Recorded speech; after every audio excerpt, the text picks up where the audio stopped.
Hey everyone, so today's video is the final video supposed to be posted in 2021 of my no-buy. So this is sort of my no-buy finale and just sort of a overview and wrap up for my no-buy. This is getting posted a little bit later than I intended just because I haven't been filming videos because I've been sick and just really busy.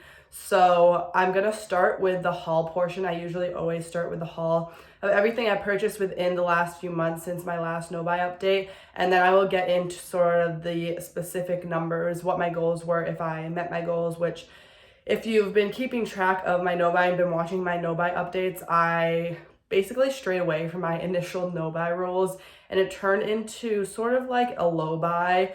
I think my initial no-buy was just way too strict, but I'll get into more of those thoughts later on in the video. First of all, I'm just gonna start with the haul. So first off, I made a purchase from Ulta. I purchased a LA Girl Shady Slim Brow Pencil because I was running low, almost done with my NYX Cosmetics brow pencil, which I really enjoyed that one.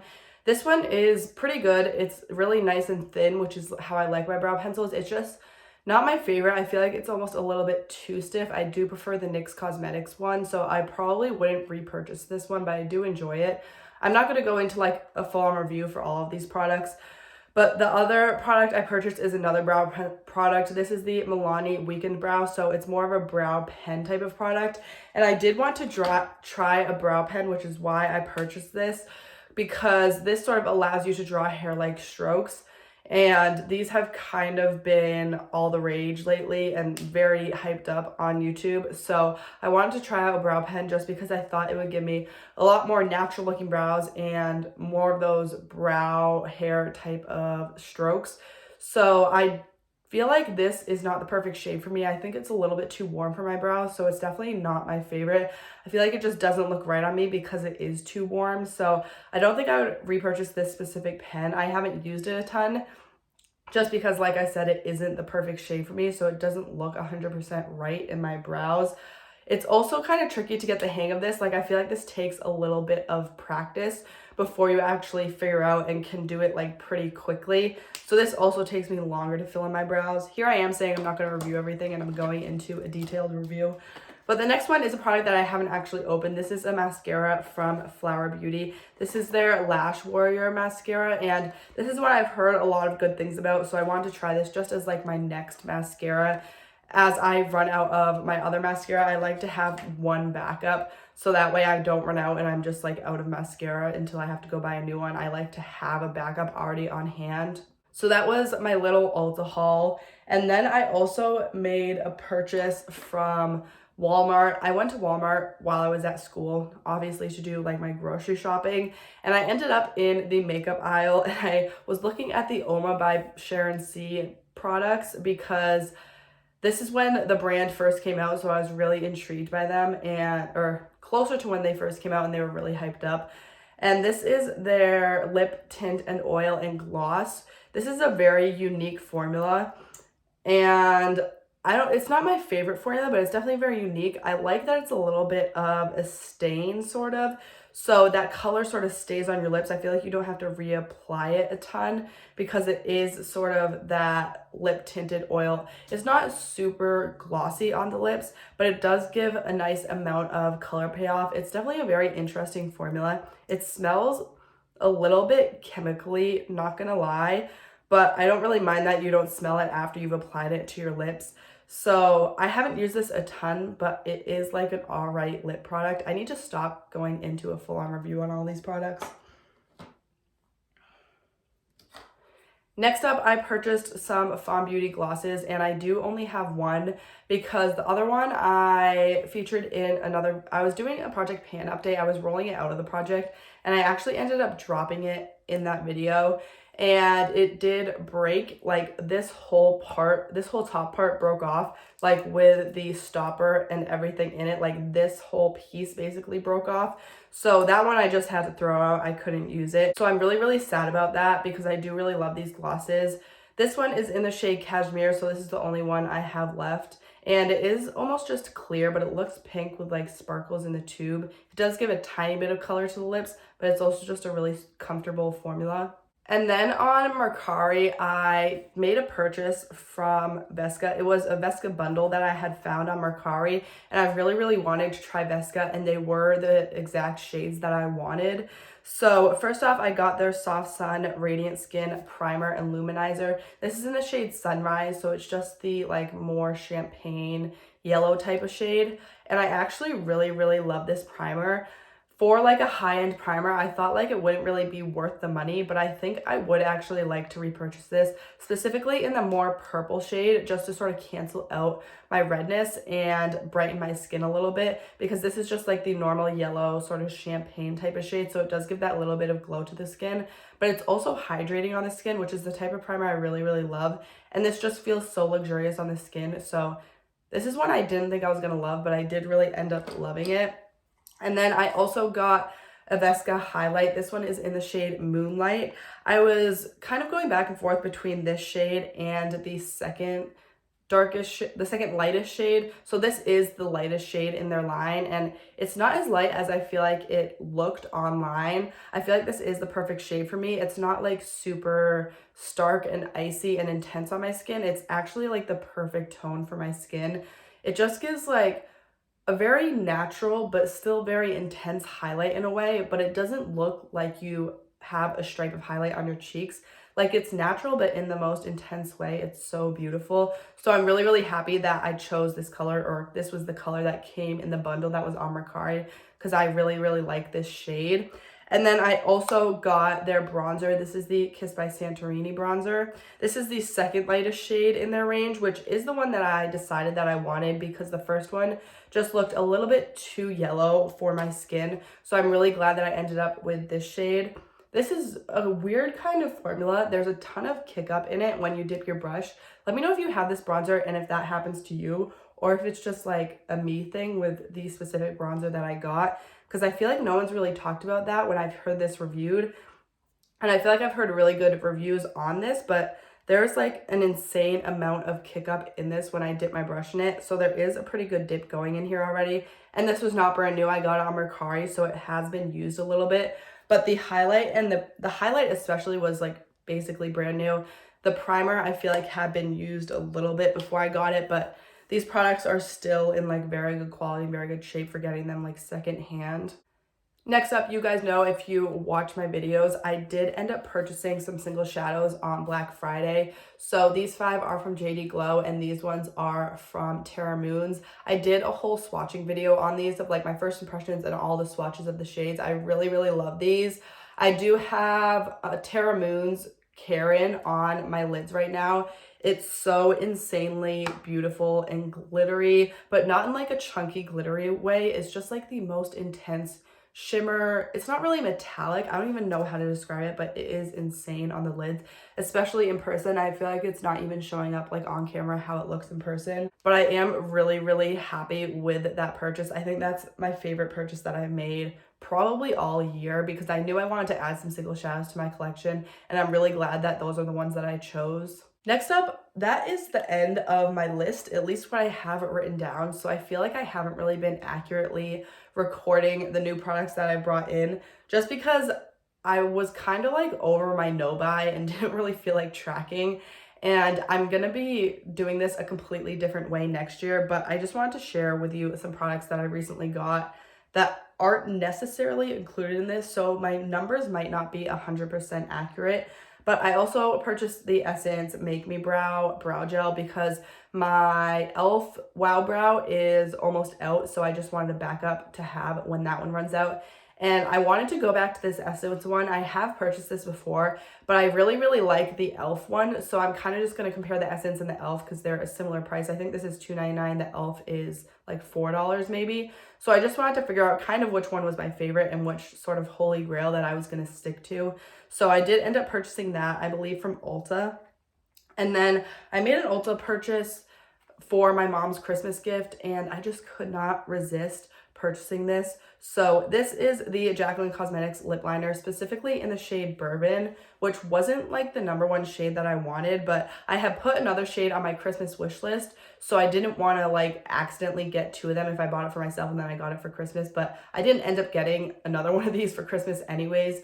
I really, really want the shade Cupcake, but I did purchase the shade Bourbon, and I was kind of scared when I got it that it was going to be the same sort of warm, like very warm, boring lip liner shade that I have a ton of in my collection.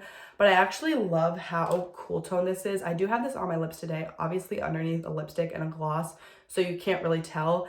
But I do really, really love this shade. I like how cool toned it is. And Jacqueline, in her sort of release video, I remember talking about how like these colors don't lean warm. She made them to lean more neutral cool, because I find that a lot of lip liners do lean more warm. And that's kind of the issue I've had with lip liners, is they all look the same because they lean so warm. But I like how neutral this is. It's definitely unlike any other lip liner that I have in my collection, so I'm really happy that I chose this shade, and it kind of makes me want to purchase more lip liners from her collection just because the shades, I feel like she curated so well. And then lastly, another not really impulse purchase, because it was on my wish list, and I can never have enough hydrating primers because this is a product I also just go through regularly. This is the Milani Bright Side Illuminating Primer, and I have the Milani Supercharged Dewy Primer right now. And I do really, really love that one. I just wanted to try this one out because I've heard this one hyped up a lot here on YouTube. And I'm going to kind of decide whether I like this one more or the Supercharged Dewy Primer more. And I think I'm going to end up maybe repurchasing one of them. Obviously the one that I like better, but this is brand new. I haven't even opened it yet because the Supercharged Dewy Primer is actually in a project pan, so I'm very close to finishing that one off. So it kind of worked out that I have sort of a backup of another hydrating type of primer. Not that I need another primer, but a primer, my primer category is not something I go overboard in my makeup collection, so I'm not really worried about them. I do go through that type of product relatively quickly. So now for sort of a little recap and more on the specific numbers of this project. This has sort of turned into, like, it's nothing like what it was like when I initially did my intro to this video. So initially I wanted to spend like $300 on all beauty products, including makeup, skincare, hair care, all beauty. And then about halfway through the year, I changed it to $300 on makeup and $300 on all other beauty. And then somewhere in there, it got all mixed up and just ended up being like not really a no buy at all. It just sort of turned into a low buy where I sort of had in my head the number 1,000. So I just wanted to spend less than $1,000 on all beauty, makeup, skincare, hair care, all of that. And I did stay way under 1,000, which I'm really happy about. But on makeup, I kind of had a rough estimate, like under 500 for makeup, under 500 for beauty. And the struggle there was really the under 500 for makeup part. So in total, I spent about $465 on makeup this whole year, which is not too bad, especially compared to numbers like in previous years. I'm sure if you compared them, previous years, I spent a lot more. And I would have spent a lot more previous years when I wasn't working, I wasn't making any money. So that doesn't really make sense because this year I did have a job in school, and now I'm going to be moving on to like a full-time job into my like professional career. So I'm going to be making a lot more, which kind of like gives me the ability, if I wanted to spend more, but I don't plan on spending any more on that, also because I'm trying to save up. So anyways, I don't really know if that is relevant to this, but I finished up 19 products, and my initial goal at the beginning of my no buy was to finish off 20 products. So I was very, very close to hitting that goal, and there's a few products right now that I only have like 1 or 2 uses left, specifically that Milani primer that I can think of. So that one is like pretty much an empty. There was also some that I had to declutter, like that lip gloss that was broken, and some that I chose to declutter that were just old, like in my makeup rolling project pan, if you saw that update. I ended up decluttering 146 products, which seems insane and seems like a ton of products. But I feel like throughout the year, my declutters just sort of add up to a lot. And I like to go through my whole collection at least once a year and declutter every category. And obviously I don't declutter products just to declutter them. I say this all the time.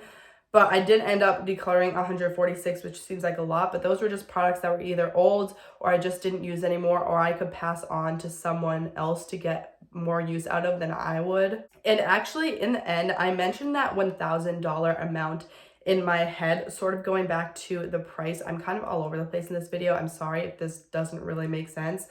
But in the end, for my sort of final goal that I decided on, $300 on makeup and $300 on all other beauty, I kind of added those together just to be under $600 in total. And I was over that $600 by about $31. So about $30 over my end estimate of like what I wanted to be at. So that's not bad at all, especially considering like I feel like I bought a lot of makeup this year, and the makeup that I did buy was a little bit more on the expensive side because I've kind of realized I like investing in products that just excite me more rather than buying a ton of drugstore products. I just rather buy only a few more high-end, more expensive, maybe indie brand or luxury products. And you could kind of say this was like a fail of a no buy, but really I learned a lot this year, and I will be making a whole video of all the things I learned throughout my no buy coming up a little bit later in the month. But I think one of the main issues with this no buy was it was technically a complete no buy from the beginning of the year, besides like replacements like mascara, maybe primer.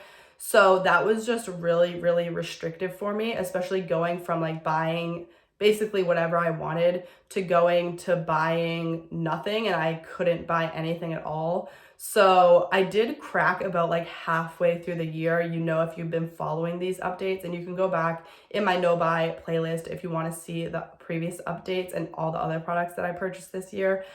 But I feel like it was just too restrictive. It's kind of like when you go on a diet and you can't eat cake, but all you want to do is eat cake. That's kind of what happened, and then eventually I just caved in and I just purchased the makeup products that I wanted.